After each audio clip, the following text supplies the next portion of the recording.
नमस्कार, मैं हूं पप्पू और आप देख रहे हैं पप्पू इंस्पायर्स भारत। तो अब भारत और श्रीलंका के रिलेशन को एक नई मोड़ मिलना शुरू हो गई है, क्योंकि जहां पिछले कुछ दिनों में भारत की तरफ से पुणे गैस के द्वारा श्रीलंका में एलपीजी प्रोजेक्ट सेटअप किया गया, वहीं अब भारत के द्वारा श्रीलंका में एलएनजी की सप्लाई बढ़ने जा रही है।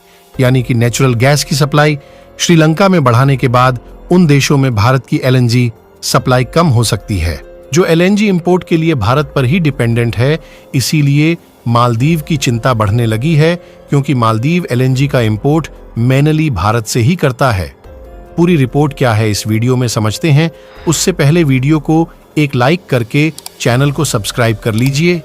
यानी कि नेपाल, श्रीलंका, भूटान समेत मालदीव्स और बांग्लादेश जैसे भारत के पड़ोसी देशों में एलएनजी यानी कि नेचुरल गैस की सप्लाई भारत के द्वारा ही किया जाता है।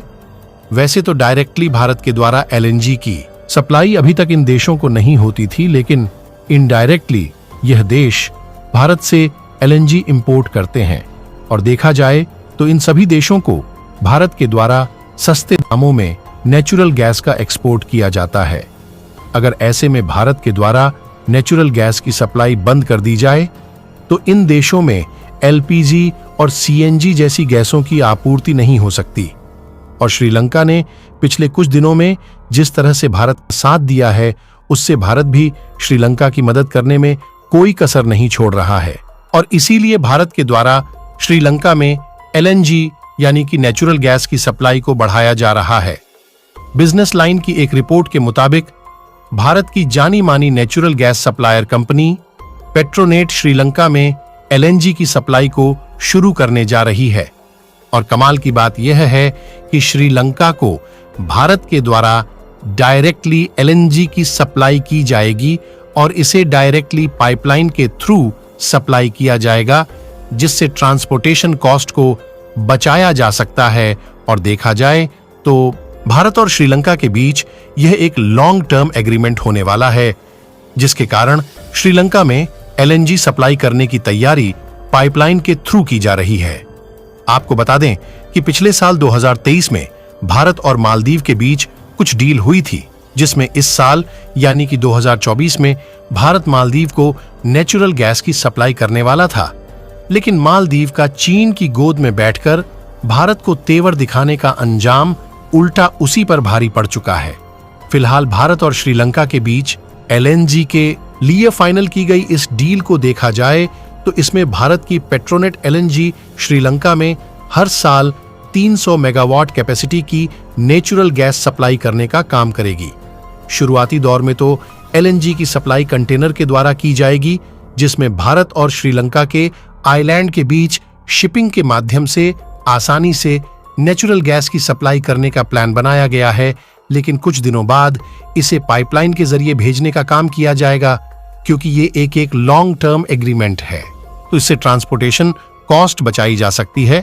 आपको बता दें कि श्रीलंका में ऑलरेडी एक 300 मेगावाट क्षमता वाली रिफाइनरी प्लांट को सेटअप किया जा चुका है, जहां पर श्रीलंका के पास रिफाइन करने के लिए गैस मौजूद नहीं है।